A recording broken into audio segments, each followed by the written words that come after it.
irmãos, abramos a palavra do nosso Deus, no livro de Esté, no capítulo 5.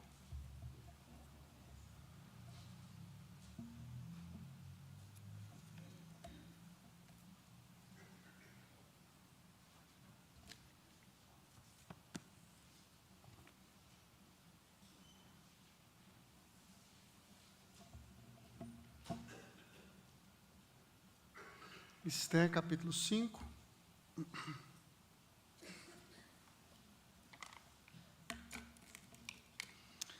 Acompanhe comigo, meu irmão, a leitura da santa e inerrante palavra do nosso Deus, palavra inspirada do Senhor.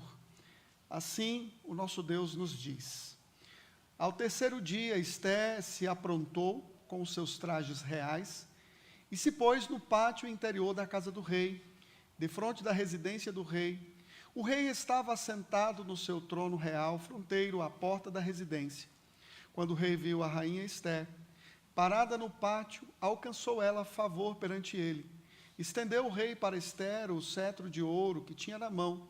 Esté se chegou e tocou a ponta do cetro. Então lhe disse o rei: que é o que tens, rainha Esté?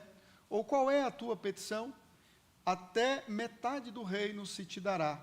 Respondeu Esté: se bem te parecer, venha o rei e Amã hoje ao banquete que eu preparei ao rei. Então disse o rei: fazei apressar a Amã, para que atendamos ao que Esté deseja. Vindo, pois, o rei e Amã ao banquete que Esté havia preparado, disse o rei a Esté, no banquete do vinho: qual é a tua petição? E se te dará, que desejas? Cumprir-se-á, ainda que seja metade do reino. Então respondeu Esté e disse: minha petição e desejo são o seguinte: se achei favor perante o rei, e se bem parecer ao rei conceder-me a petição e cumprir o meu desejo, vem o rei com Amã ao banquete que lhe hei de preparar amanhã, e então farei segundo o rei me concede. Então saiu Amã naquele dia, alegre e de bom ânimo. Quando viu, porém, Mordecai à porta do rei, e que não se levantara nem se movera diante dele, então se encheu de furor contra Mordecai. Amã, porém, se conteve e foi para casa, e mandou vir os seus amigos e a Zeres, sua mulher. Contou-lhes Amã a glória das suas riquezas e a multidão de seus filhos, e tudo em que o rei tinha engrandecido, e como o tinha exaltado sobre os príncipes e servos do rei. Disse mais Amã: a própria rainha Esté a ninguém fez vir com o rei ao banquete que tinha preparado, senão a mim. E também para amanhã estou convidado por ela, juntamente com o rei. Porém, tudo isto não me satisfaz, enquanto vir o judeu Mordecai assentado à porta do rei.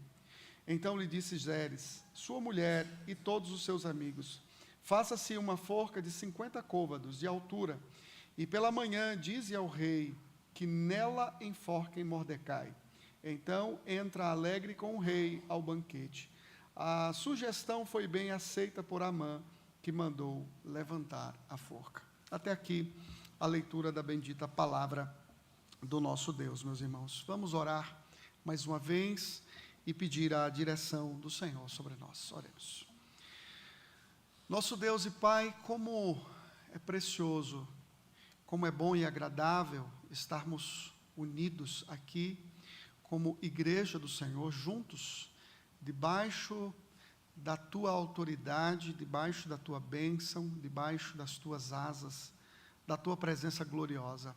Bendito seja o Teu nome, eterno Pai, pelo privilégio que nós temos de estarmos aqui perante o Senhor, pela oportunidade santa e aprazível de podermos meditar na Tua palavra, de podermos cantar louvores belíssimos ao Teu nome.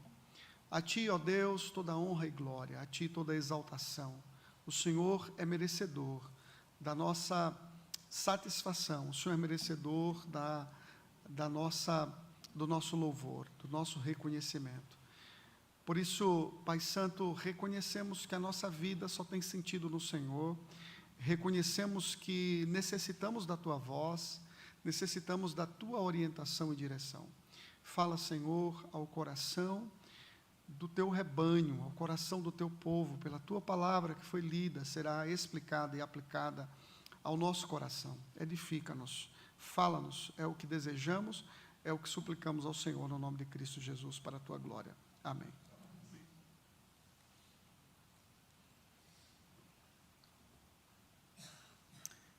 Meus irmãos, quais respostas vocês têm dado quando vocês são desafiados pelas muitas lutas desta vida? Como vocês têm reagido, como vocês têm respondido às lutas e aos desafios? Nós sabemos que a nossa vida, por vezes, é marcada por muitos desafios, não são poucos.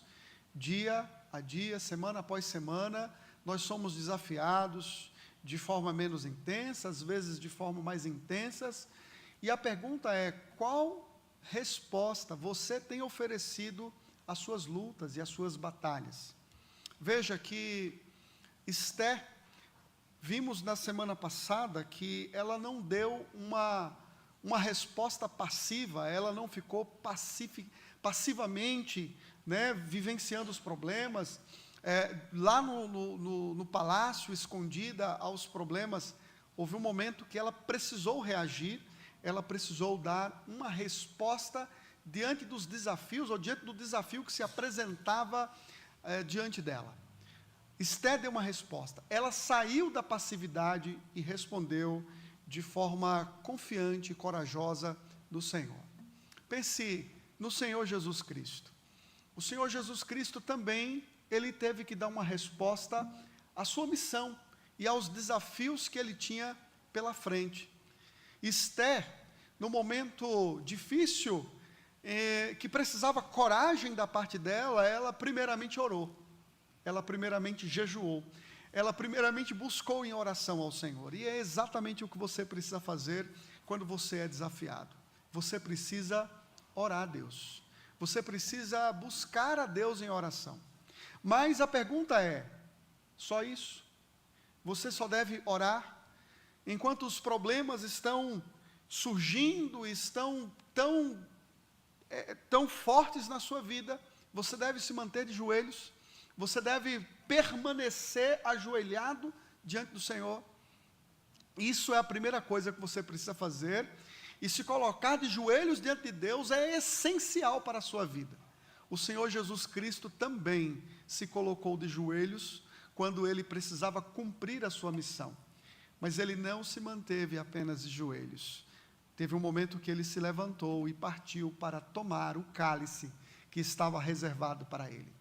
Semelhantemente, você precisa às vezes se levantar e você precisa agir com muita sabedoria, respondendo aos dilemas da forma mais sensata e prudente possível.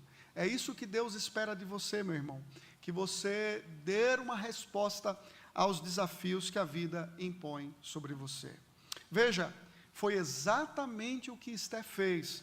Após cumprir o tempo de jejum e oração, ela se levantou e ela agiu com muita prudência e sabedoria. E é exatamente sobre isso que eu gostaria de pregar nesta noite. Como responder sabiamente aos desafios da vida. Como responder sabiamente aos desafios da vida. Em primeiro lugar, sendo sensato em suas ações. Em primeiro lugar, sendo sensato em suas ações. Veja que a passagem bíblica, ela demonstra que Esther, ela agiu com base na sua fé. Ela agiu com base na sua convicção, na sua fé. Ela orou a Deus, ela jejuou, ela buscou o Senhor juntamente com Mordecai, juntamente com os demais judeus de Susã. Todos estavam em oração, todos estavam jejuando por ela. E agora Esther precisava atuar, ela precisava agir.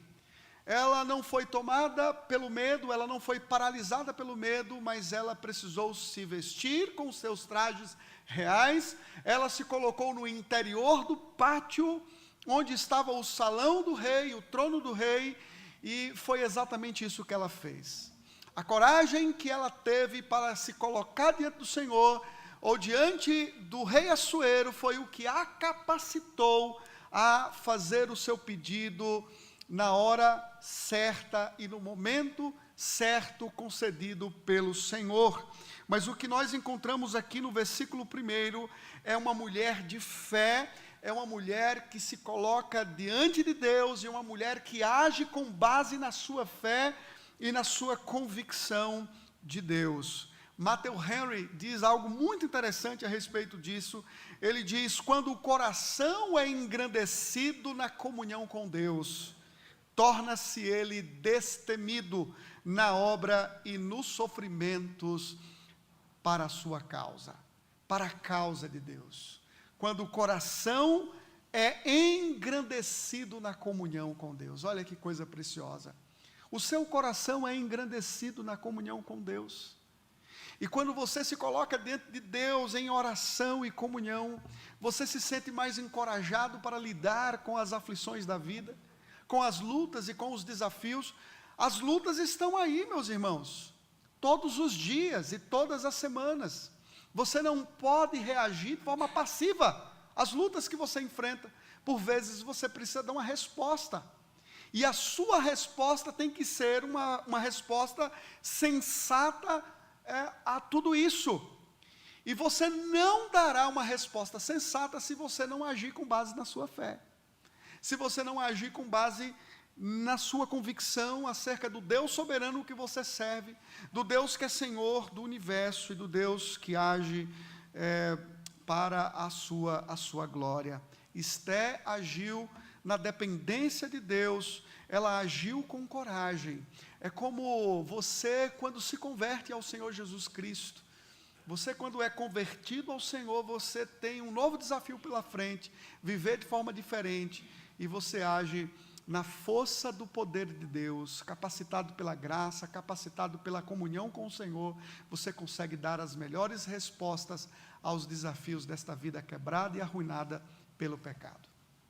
Como você tem respondido às aflições e aos desafios da vida? Mas veja que a sensatez de Esther, ela continua aqui demonstrando, porque a sua sensatez, meus irmãos, é fruto da graça de Deus. Deus opera na vida desta mulher graciosamente. E o versículo 2 deixa isso bem claro, que Esther, ela se apresenta na presença do rei. E não sei se você se lembra, mas lá no capítulo 4, quando Mordecai pede para que ela interceda pelo povo, ela diz: como eu posso me apresentar diante do rei? Todo mundo sabe que aquele que se apresenta diante dele sem ser convidado, não sobrevive. É morte na certa. Esta era a lei no Império Persa. E muitas escavações arqueológicas encontraram um rei persa sentado no seu trono, e atrás dele um grande soldado com um grande machado, pronto a executar aquele que adentrava a presença do rei, sem ser convidado e sem receber da parte dele a sua misericórdia.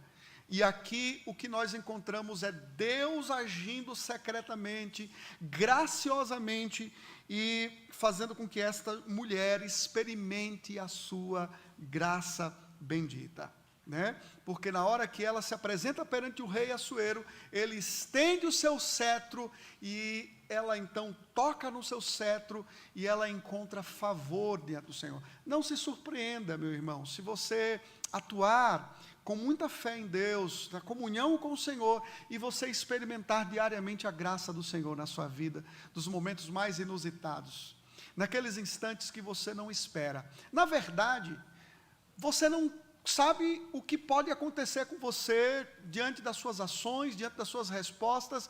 Os seus problemas, eles estão aí, e você precisa agir, você precisa se posicionar diante das lutas desta vida. E o que você pode esperar? Você sabe o que você pode esperar? Não, porque você não tem o controle do futuro. Você não sabe o que pode acontecer com você. Você não sabe o que espera, o que você pode esperar diante de tudo isso. Esther também não sabia o que esperar. Ela não sabia se ela viveria, ela não sabia se ela morreria. Ela simplesmente disse: se morrer, morrerei, né? Ela agiu com base na sua fé e Deus foi gracioso com ela. Lembra de Abraão? Quando Deus disse para Abraão: Abraão, me dê o seu único filho, aquele a quem amas. E Abraão, então, segue no seu percurso, rumo ao Monte Moriá, para sacrificar o seu filho, para atender ao pedido de Deus. Ele não sabia o que Deus iria fazer e o que iria acontecer. Na verdade, Abraão não sabia que Deus pouparia o seu filho Isaque. Mas ele sabia que Deus era poderoso até mesmo para ressuscitá-lo, conforme o autor aos Hebreus. Meus irmãos, o que Deus espera de você não é que você conheça o futuro, não é que você tenha domínio sobre o futuro. O que Deus espera de você é fé e obediência. O que Deus espera de você é fé e obediência. Você precisa agir com base na sua fé. Isso significa sensatez e isso significa depender completamente da graça e do poder de Deus. Esta mulher agiu dependendo da graça e do poder de Deus. Mas vejam que coisa interessante, que a sensatez de Esther é quando ela revela também o seu altruísmo. Olha, Esther poderia simplesmente pedir o que ela quisesse, porque o próprio rei, quando recebe Esther na sua presença, ele diz: olha, o que você quer, Esther? Qual é o seu pedido? Ele diz: até metade do reino se te dará. Olha que oportunidade. Será que Assuero estava blefando? Será que ele estava sendo gentil demais? Será que Assuero de fato não estava disposto a ser tão generoso com Esther? Não sei, porque ele repete isso lá no versículo 6, no finalzinho: cumprir-se-á ainda que seja metade do reino. Se você tivesse diante de um desafio como este, como Esther estava enfrentando, a iminente aniquilação do seu povo, e você chegasse diante do próprio rei, e ele falasse para você: peça o que você quiser, porque até metade do reino será seu, o que você pediria? Você poderia pedir que a sua vida fosse poupada, você poderia pedir que, olha, que baita oportunidade, por que eu vou pensar nesse povo, se eu posso obter metade do reino aqui da Pérsia? Obviamente que o rei, ele não estava prometendo a metade do reino, ele não estava dando um cheque em branco para Esther, mas ele estava demonstrando a sua disposição em ser generoso, a sua disposição em ser generoso com ela, atendendo assim o seu pedido. Ela tem duas oportunidades para expressar e fazer o seu pedido, e a pergunta é: por que ela não fez? Por que ela não pediu? Ela simplesmente pede um banquete ao rei, com o rei e com Amã. Eles têm o primeiro banquete, e quando ela tem a outra oportunidade, ela poderia então pedir, ela então novamente pede um segundo encontro com o rei e com Amã, e então, só então, ela faria o seu pedido, atendendo à generosidade do rei, que certamente já estava sob o efeito do álcool, já havia se comprometido, e esta mulher sabiamente não fez o seu pedido. Por que não, meus irmãos? Você consegue pensar aqui nas implicações da pressa dessa mulher? Ela foi estratégica, ela agiu de forma sensata, ela não foi ansiosa no seu pedido, pelo contrário. Se ela fosse tão ansiosa e pedisse logo o rei Assuero que não aniquilasse o seu povo, ela primeiro estaria pedindo ao rei que ele revogasse uma lei irrevogável, promovida ou patrocinada por ele mesmo e assinada com o seu anel de sinete. Isso não seria fácil para o rei sem se expor. Ela estaria pedindo ao rei que abrisse mão de 10.000 talentos de prata, o que era uma quantia considerável naqueles dias, quase que a metade do sustento do império durante um ano inteiro. Você consegue imaginar o que ela estaria pedindo ao rei?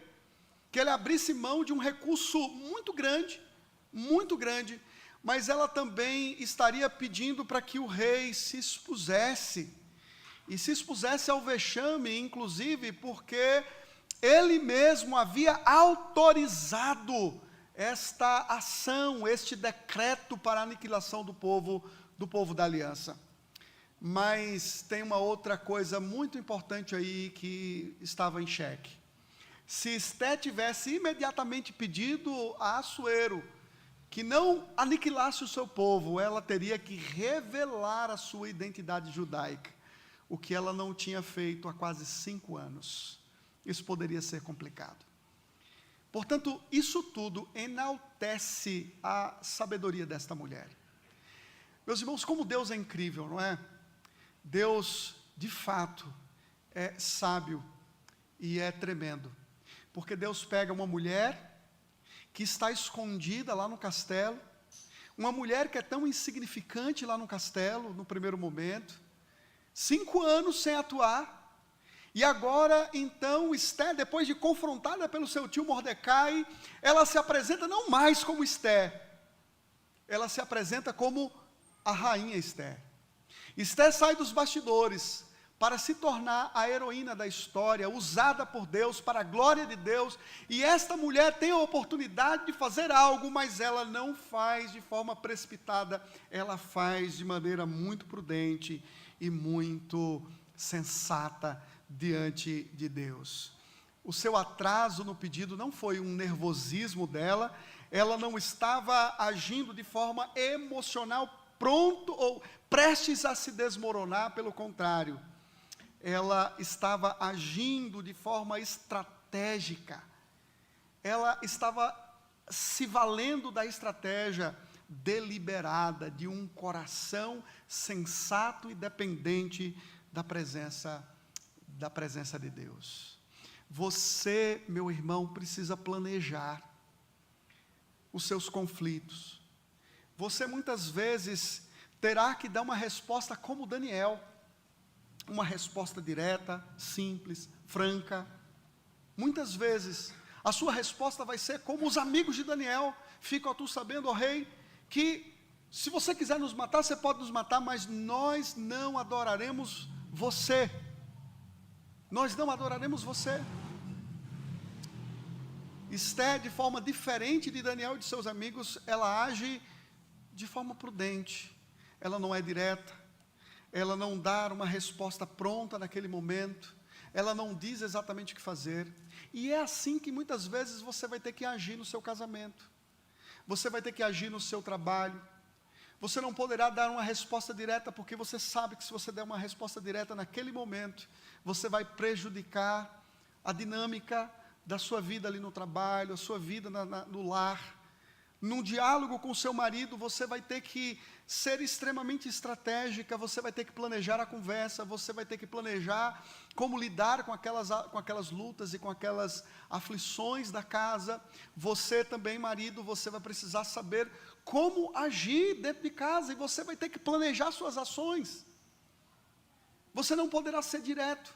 Num trabalho missionário, quantas vezes você tem a oportunidade de ser direto, e tem que ser direto? Porque você sabe que se você perder aquela oportunidade, você não vai tê-la de novo. Então você vai ter que ser direto. Mas muitas vezes você vai ter que ser estratégico. Você vai ter que se aproximar do seu vizinho de forma diferente, você vai manter contato com ele, você vai manter uma aproximação, você vai estreitar laços. Vai ser aquele dia que você vai preparar o pudim, vai levar para a vizinha, você vai convidá-la para tomar um café com você. Enfim, você vai pensar nas mais diversas estratégias para se aproximar da pessoa, ter contato com ela e ter a oportunidade não só de estabelecer laços, mas a oportunidade de falar de Cristo. Percebe?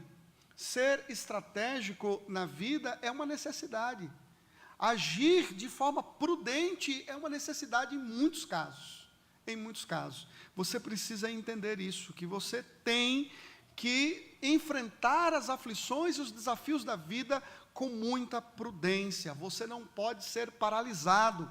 Você não pode ficar parado, estagnado diante dos desafios, pelo contrário, você tem que agir, e você precisa agir com muita prudência diante das lutas e dos desafios da vida. Você tem sido um crente estratégico? O Senhor Jesus era assim. O Senhor Jesus Cristo, em muitos momentos, ele deu uma resposta direta. E em muitos momentos, ele deu uma resposta indireta. Em muitos instantes, o Senhor, ele agiu de forma dura e pronta. Mas em vários momentos, ele agiu sem dar uma resposta direta. Ele agiu com muita sabedoria. Pense nos vários embates que o Senhor Jesus Cristo passou com os fariseus, com os herodianos, com os escribas. Ele sempre sabia dar uma resposta sábia, mesmo quando estava encurralado, mesmo quando era desafiado. E quando a gente olha a história, você fica pensando assim, meu Deus, como que o Senhor vai se sair dessa? Mas ele sempre se safava e sempre dava uma resposta com muita sabedoria e prudência, porque ele é a encarnação da sabedoria. Ele mesmo é a sabedoria. E se você pretende ser uma pessoa sábia e prudente na vida, você precisa ser mais parecido com Cristo. Porque só sendo mais parecido com o Senhor Jesus Cristo é que você, de fato, conseguirá externar a verdadeira sabedoria nas suas ações. Mas como responder aos desafios desta vida, sabiamente? Como responder sabiamente aos desafios desta vida? Em segundo lugar, rejeitando a idolatria do coração. Em segundo lugar, rejeitando a idolatria do coração. Você precisa avaliar o seu coração nessa batalha, meu irmão. Perceba que nós temos aqui na passagem dois planos muito bem estabelecidos. Esther tem um plano, e ela é muito paciente com o seu plano. Ela não está apressada, ela não está nervosa, ela está confiante no seu Deus, ela atua de forma prudente e sábia, e ela não dá uma resposta de cara. Esta mulher é extremamente sensata, a semelhança de Abigail. Mas você tem um segundo plano. E qual é o plano que nós temos aqui a partir do versículo 9 ao 14? É o plano de Amã. Amã também forja um plano. E o seu plano também revela um coração insensato, mau, vil, pronto a praticar a pior vileza da sua alma. Ele já havia planejado algo terrível, que era a aniquilação dos judeus. E agora ele queria exterminar aquele que de fato o tornava mais infeliz. Veja que a partir do versículo 9, Amã, ele volta para sua casa feliz. Ele está animado, né? Por quê? Ele estava na presença do rei, ele era a segunda pessoa mais importante do reino, ele havia sido convidado juntamente com o rei para um banquete que a rainha Esther havia oferecido, e agora num outro banquete que ele estava então, que ela também promoveria, ele também recebeu o convite. Então Amã está muito feliz, mas a felicidade de Amã cai por terra quando ele se depara com Mordecai, que se mantém estático, não se prostra diante dele, não reconhece, não lhe presta qualquer tipo de honra, e aquilo então o deixa ainda mais triste. Veja aí no versículo 9, que o texto diz: saiu Amã naquele dia, alegre e de bom ânimo, quando viu, porém, Mordecai à porta do rei, a que não se levantara, nem se movera diante dele, então se encheu de furor contra Mordecai. Qual foi a maneira mais rápida em que seu coração passou da alegria plena para a raiva explosiva?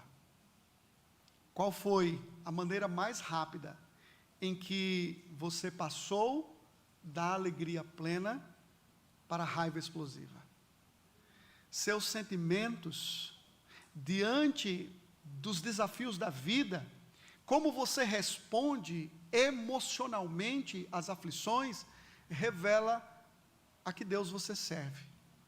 Revela quem é Senhor da sua vida. A quem você está servindo e adorando. Suas emoções falam muito acerca da sua vida, meu irmão.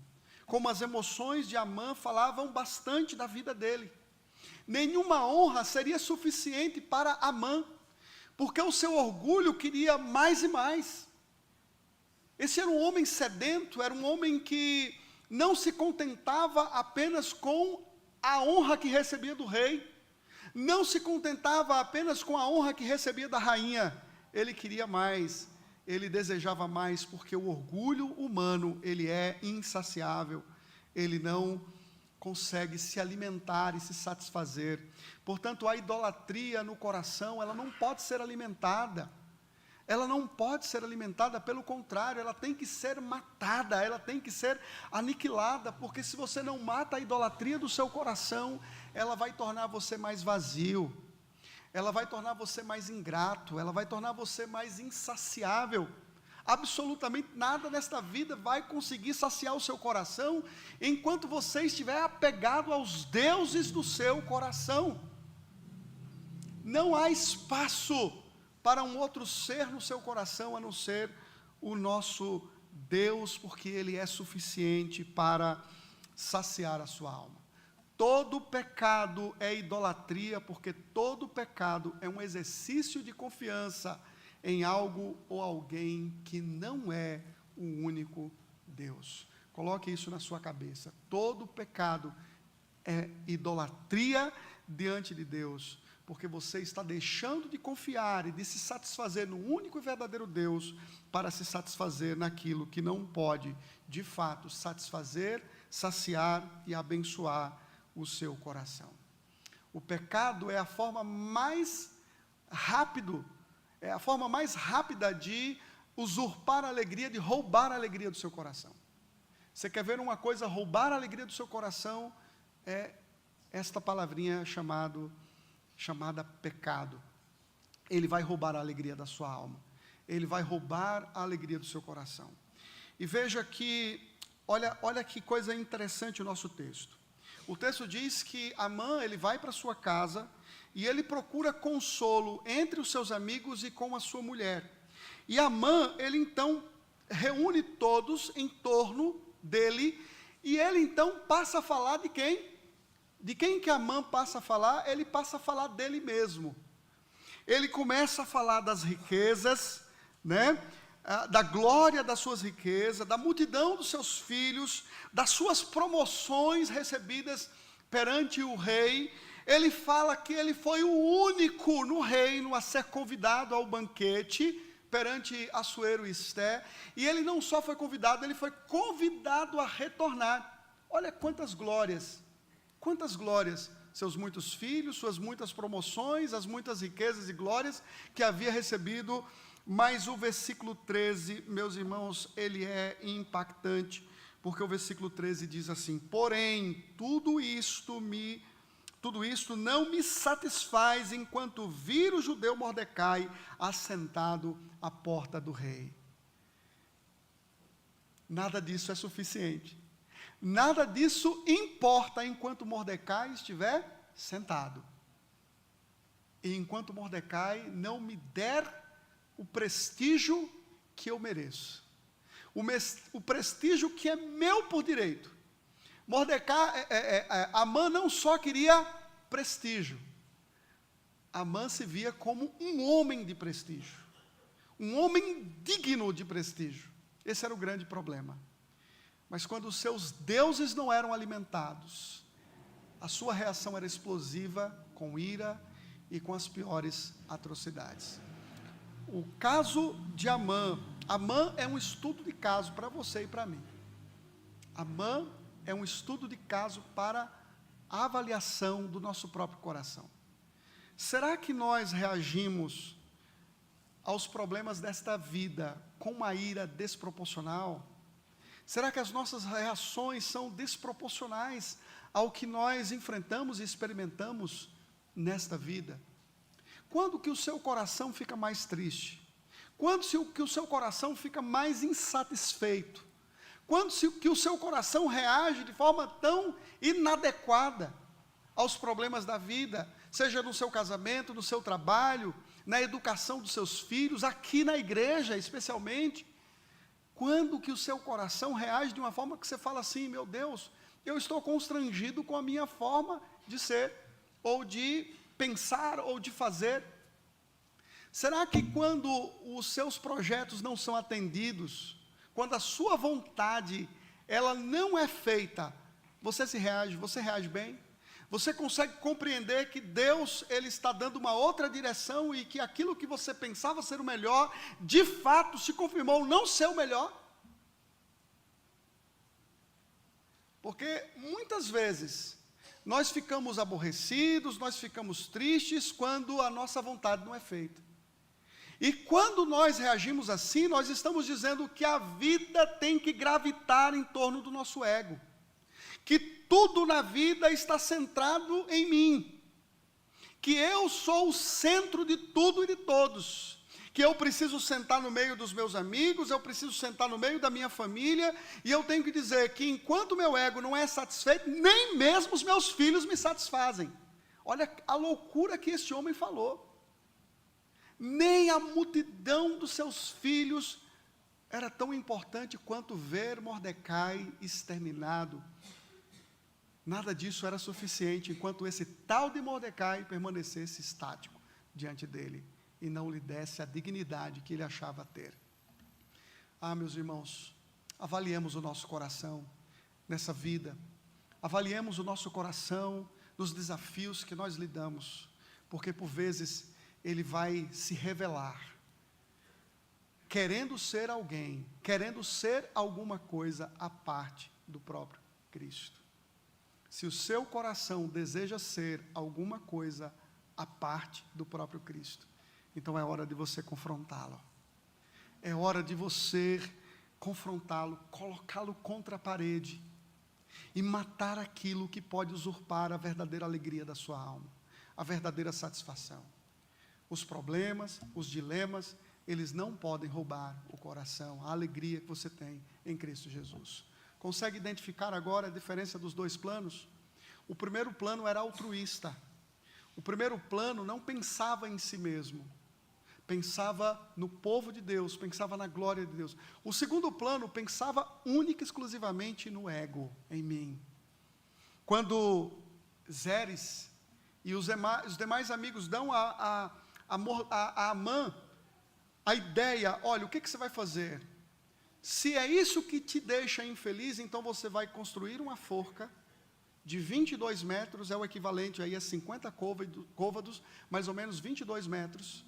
Você então vai fazer esta forca para matar a Mordecai, e amanhã cedo você então vai se apresentar diante do rei, vai fazer essa proposta, e então você vai entrar para o banquete feliz. Olha que coisa. E então você vai entrar para o banquete feliz, porque a sua felicidade está condicionada ao quê? Está condicionada aos seus caprichos, está condicionada ao seu coração, está condicionada ao seu ego. Enquanto aquele homem não te honrar, ou ele não estiver morto, então você não estará feliz. Se é assim o seu coração, se o seu coração só está feliz quando o seu capricho ou os seus caprichos são atendidos, então você deve repreendê-lo diante de Deus. E você deve dizer que ele está errado, e você precisa mortificar essa idolatria antes que ela mate a sua vida, antes que ela extermine você. Esté era uma mulher sensata, porque ela sabia que o seu bem estava na sua identificação com o povo de Deus. A sua satisfação estava na preservação e na salvação do povo do Senhor. Amã era insensato, porque a sua alegria estava na satisfação dos seus próprios caprichos, do seu próprio orgulho e da sua própria vaidade. Percebam, meus irmãos, que é isso que Deus quer que vocês façam. Como Deus espera que você responda aos desafios desta vida? Deus espera que você responda de forma correta. E a forma correta é ter um coração sensato, é agir de forma sábia, não sendo precipitada nas suas ações, mas confiando em Deus, experimentando sua graça, dependendo do seu poder, agindo de forma estratégica e de forma sutil. Por vezes, você precisará agir com sutileza. Mas Deus não está agindo sutilmente aqui. Deus não está agindo de forma sutil? Deus não está agindo de forma nos bastidores? Não é isso que Deus está fazendo? Se Esté tivesse falado de cara o seu plano, sabe o que poderia acontecer? No outro dia, o rei não sonharia com aquele que o salvou, com aquele que era digno de fato de honras, porque é o que vai acontecer. Ele vai sonhar e ele então vai prestigiar ao próprio Mordecai, que o salvou lá no capítulo 2, quando revelou um plano de seus eunucos. Mas também, se Esté tivesse precipitado e anunciado o seu plano, Amã não teria construído uma forca que serviria para o seu próprio extermínio e não o extermínio do povo de Deus. Deus está atuando pelas ações de Esté, de forma sutil e nos bastidores. Deus está agindo por meio da postura rígida de Mordecai, de não se prostrar e não reconhecer Amã. E Deus está agindo por meio do orgulho do próprio Amã e do conselho da sua esposa Zeres. Porque tudo isso está servindo para que o projeto soberano de Deus seja posto em prática e Deus liberte o seu povo. O homem é livre para fazer o que faz, o homem faz livremente, Amã agiu livremente, mas Deus soberanamente governou toda a história e os detalhes da história para cumprir o seu plano e o seu propósito. Deus atua soberanamente, mas Deus se vale da sabedoria da sua serva, que confiou nele e que recebeu da parte dele a sua graça bendita e preciosa. Pense nisso. Deus vai atuar através da sua vida quando você depender única e exclusivamente dele, e quando você viver e experimentar a graça que é dele, que revela o seu amor e a sua providência na manutenção e na sustentação da sua vida e da vida do seu povo. Mas pense um pouquinho mais para a gente concluir esta mensagem. Faça um contraste entre Assuero e Deus. Você não precisa adentrar a presença de Deus, irmão, ansioso, temeroso, pensando que sua vida vai ser exterminada. Pelo contrário, Cristo Jesus garantiu livre acesso à presença de Deus. Você tem liberdade para se apresentar diante do verdadeiro Rei.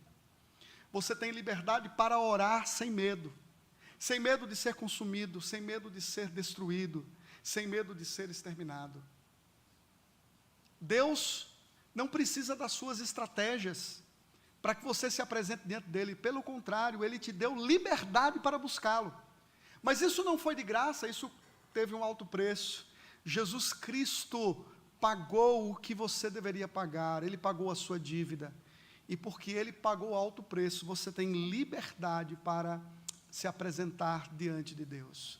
Cristo Jesus não só te deu a liberdade de se apresentar diante de Deus sem temores, sem medos de ser aniquilado, porque ele recebeu no seu lugar a ira que deveria ser sua, a justiça que deveria ser sua, a condenação que deveria ser sua. Mas Cristo Jesus também ofereceu a você um banquete que pode de fato saciar a sua alma, alegrar o seu coração e te dar plena alegria, plenitude de alegria, não só temporária, mas eterna. Aquele que de mim se alimenta não terá fome, aquele que bebe desta água nunca mais terá sede. São palavras que o Senhor Jesus Cristo anunciou no Novo Testamento. Ele é o banquete que sacia a sua alma, que mata a sua sede, que mata a sua fome e que te alimenta pelo resto da sua eternidade.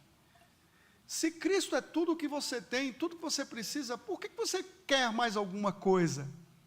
Por que você quer ser alguma coisa além de Cristo ou fora de Cristo?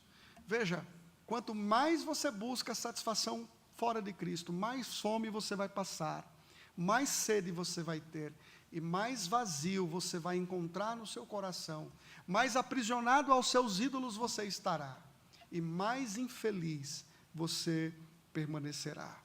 você tem o Filho de Deus, e você tem o melhor de todos os banquetes para alimentar o seu coração e saciar a sua alma. Portanto, como responder sabiamente aos desafios da vida? Em primeiro lugar, sendo sensato em suas ações. Em segundo lugar, rejeitando a idolatria do coração. Que Deus nos abençoe, que o Senhor nos ajude hoje e sempre. Amém. Nós vamos louvar ao nosso Deus, irmãos, cantando o hino 218, Vontade Soberana, respondendo assim a mensagem desta noite.